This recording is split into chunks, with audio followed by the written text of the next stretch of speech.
રાહુલ ગાંધીની ભારત જોડો ન્યાય યાત્રા 7મી માર્ચથી 8મી માર્ચ સુધી દાહોદ ખાતે રોકાશે અને પદયાત્રા કરી આ યાત્રા ગોધરા ખાતે રવાના થશે.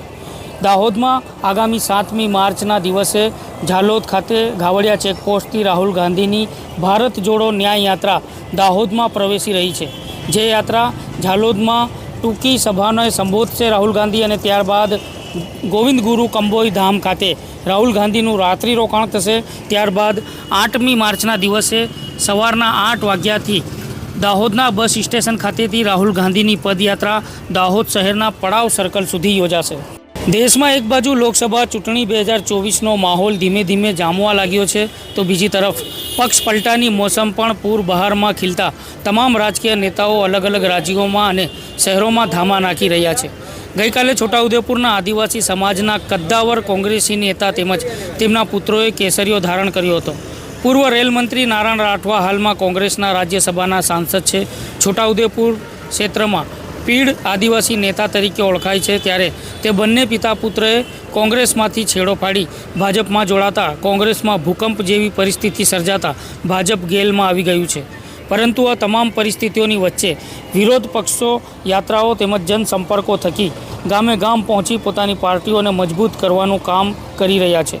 લોકસભાની ચૂંટણી પહેલાં જ રાજકારણ ગરમાયેલું જોવા મળી રહ્યું છે, તો બીજી તરફ રાહુલ ગાંધી ભારત જોડો ન્યાય યાત્રા થકી આદિવાસી બાહુલ્ય ધરાવતા દાહોદ જિલ્લામાં આવવાના હોવાથી તેમની આ ન્યાય યાત્રાને સફળ બનાવવા તેમજ યાત્રામાં ભીડ એકઠી કરવા માટે આજે દાહોદમાં પ્રદેશ મોવડી મંડળના નેતાઓએ બેઠક યોજી હતી.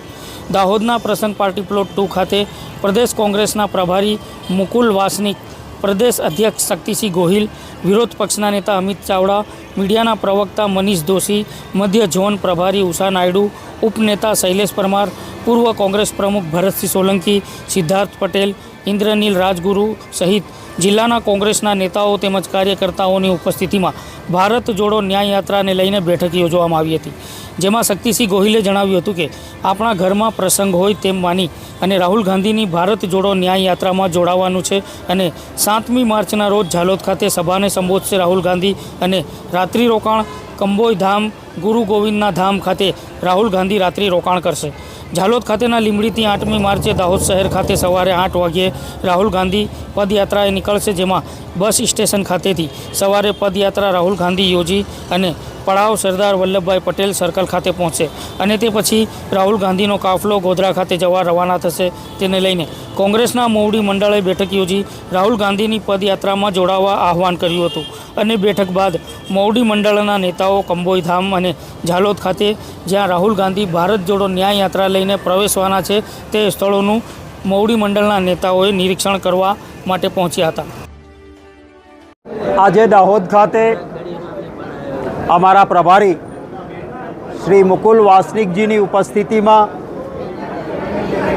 દાહોદ કોંગ્રેસ પરિવારના અમારા સાથીઓ સાથે રાહુલ ગાંધીજીની ભારત જોડો ન્યાય યાત્રા જે 7 તારીખે ગુજરાતમાં દાહોદ જિલ્લાના ઝાલોદ ખાતે બપોરે 3 વાગે પ્રવેશ કરી રહી છે, એની તૈયારીઓની સમીક્ષા માટેની અમારી આ બેઠક રાખી હતી. આપ જોઈ શકો છો કે આખો હોલ નાનો પડ્યો. ખૂબ જ મોટી સંખ્યામાં દાહોદ જિલ્લા કોંગ્રેસ સમિતિના તમામ સભ્યશ્રીઓ અહીં ઉપસ્થિત હતા. દાહોદના તમામ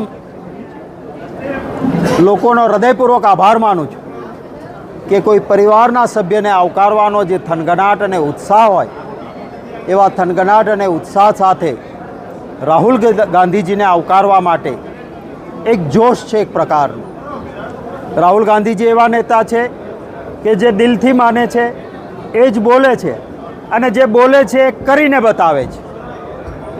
દેશના હિત માટે પક્ષના હિતથી ઉપર વિચારીને લોકોમાં નફરત નહીં મોહબ્બત ઊભી થાય એટલા માટે વર્લ્ડ રેકોર્ડ થાય એવી એક પદયાત્રા કન્યાકુમારીથી કાશ્મીર સુધીની એમણે કરી.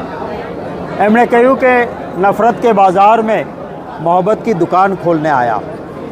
कोई पण जातना भेदभाव वगर, जाति भाषा प्रांत કોઈ ભેદભાવ વગર બધાને સાથે રાખીને રાષ્ટ્રની એકતા માટે એમણે કામ કર્યું છે. બીજા ફેઝમાં મણિપુરથી મુંબઈ સુધીની યાત્રા છે. 7 તારીખે દાહોદના જાલોદમાં આવશે. 8 તારીખે સવારે 8 વાગે દાહોદ બસ સ્ટેન્ડથી પદયાત્રા થશે. આગળનો તારીખવારનો વિગતવાર કાર્યક્રમ ગુજરાતનો અમે સમયે સમયે આપ સૌની સમક્ષ રજૂ કરતા રહીશું. સર, એક બાજુ ભારત જોડો યાત્રા ચાલી રહી છે ત્યારે બીજી બાજુ નારણ રાઠવા અને તેમના પુત્ર કોંગ્રેસ તોડી રહ્યા છે અને ભાજપમાં જોડાઈ રહ્યા છે, શું કહેશો? આપ સૌ જાણો છો કે ભારતીય જનતા પાર્ટી સંપૂર્ણપણે ડરી હુઈ છે. જો તમે સિદ્ધાંતમાં માનો છો, જો તમને લોકોના કામ સારા કર્યા છે, તો ગઈકાલ સુધી ભાજપના નેતાઓને બેફામ ગાળો આપનાર અને જેને કરપ્ટ કહેતા હતા એવા ભાજપના નેતાઓ અમારા નેતાને લઈ જઈને શા માટે સામેલ કરાવે છે? જે કોંગ્રેસનો કાર્યકર્તા ગુજરાતનો કે દેશનો છે એને હું સલામ કરીશ કે મક્કમતાથી વિચારધારા સાથે એ લડે છે. કોઈ પણ જાતનો ડર નથી, લાલચમાં એ આવતા નથી. એની સંખ્યા લાખોમાં છે. કદાચ કોઈ જૂજ નેતાઓ આમ તેમ થાય તો એક તરફ ભાજપ સત્તાના દુરુપયોગથી ડરનો દંડો બતાવે છે અને બીજી બાજુ લાલચ, આવો આવો આ આપીએ તે આપીએ, કરોડો રૂપિયાના કોથળા ખોલે છે. અને પરિણામે કદાચ કોઈ થોડું ઘણું આમ તેમ થયું હોય તો ગઈકાલ સુધી અમારા સાથીઓ હતા, હું એના વિશે બીજું નથી કહેતો, એમની પણ ઘણા બધા ગયા છે. અહીંયા હીરો હોય ત્યાં જઈને ઝીરો બન્યા છે. ખાનગીમાં કહેતા પણ હોય છે કે શું કરીએ સાહેબ, મજબૂરી હતી, મુશ્કેલી હતી. અને ચોરની માં કોઠીમાં મોઢું નાખીને રડે એમ રડે છે. પણ સમય બલવાન નહીં પુરુષ બલવાન, કાબે અર્જુન લૂંટ્યો વહી ધનુષ વહી બાણ. એટલે આ સમયનો દુરુપયોગ એ કરી રહ્યા છે, પરંતુ એમાં જનારા પણ પસ્તાશે અને લઈ જનારાનું ભલું નહીં થાય. પટેલે પણ રાજીનામું આપ્યું છે. કોંગ્રેસે બહુ મોટો ઝટકો છે બનાસકાંઠા જિલ્લામાં, શું?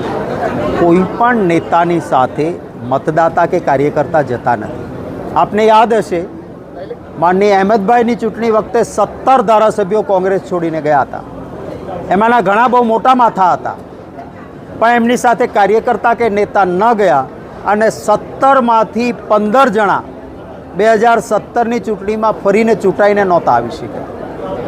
અહીંયા પરિવારની જેમ રહેનારો, જેને કોંગ્રેસે મોટો કરેલો છે, એવો વ્યક્તિ જ્યારે પક્ષ પલટો કરે છે ત્યારે કાર્યકર્તા, સમાજ અને મતદાતાના દિલમાંથી એ ઉતરી જતા હોય છે. કેટલીક વખત એમની મજબૂરી પણ હોય છે, કારણ કે ભારતીય જનતા પાર્ટી કોઈ શૈક્ષણિક સંસ્થા હોય, કોઈ નગરપાલિકામાં હોદ્દેદાર હોય, એના કેસ ચાલતા હોય, એમાં જેલમાં જવાની બીક બતાડે, એટલે એમને મજબૂરીમાં પણ કેટલાકે જવું પડતું હોય છે અને કેટલાક લાલચમાં આવે છે. એટલે એનાથી ફરક નથી પડતો. Thank you.